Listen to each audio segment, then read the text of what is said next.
Ben, boas tardes a todos, ou boas noites, dependendo de cando vaiades a ver o vídeo.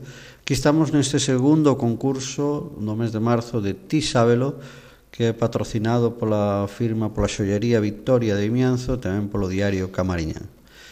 Ben, neste caso cambiamos a presentación das preguntas, esta vez vai a través do vídeo con fotografías, imaxes que sirvan de documentación e de base para a posterior pregunta que vamos a formular.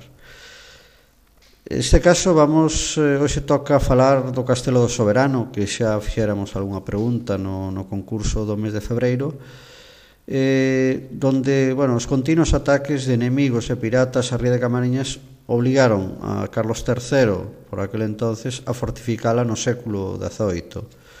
Naquele momento fixéranse 4 proxectos a cargo dos enxeñeiros militares Laferriere, Llobet e Marín, pero só se construíu a batería do Soberano.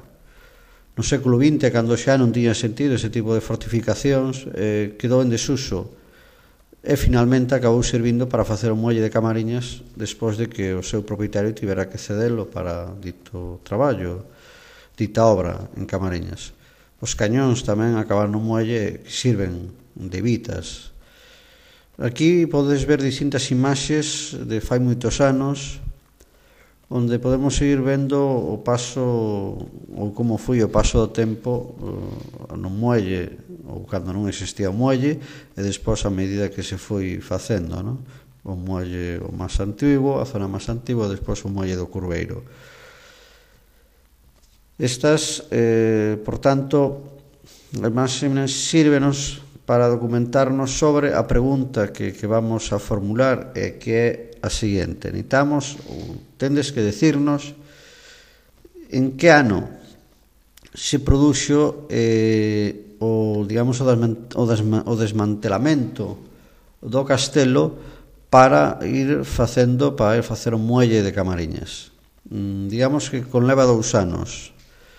Entonces a resposta non vamos a dar posibles solucións, sino que nos tendes que dar os 2 anos en os que estuvo enclavada esa retirada da pedra do castelo para facer o muelle de Camariñas. Por tanto, a partir de agora queda aberto xa o turno de respostas, que podes enviar, como sempre, e como se indican xa nas bases do concurso, a través do email ou ben coas mensaxes remitidas ao libro de visitas do diario Camariñán. Só queda desear o sorte a todos, que teñades que acertades como no primer concurso, e ora neste segundo esperemos que sea un pouquiño máis complicado que o primeiro, e que vos sirvan ou ben para gañar o concurso ou para ter puntos para a gran final do mes de xullo. Sorte a todos, gracias e hasta a segunda pregunta.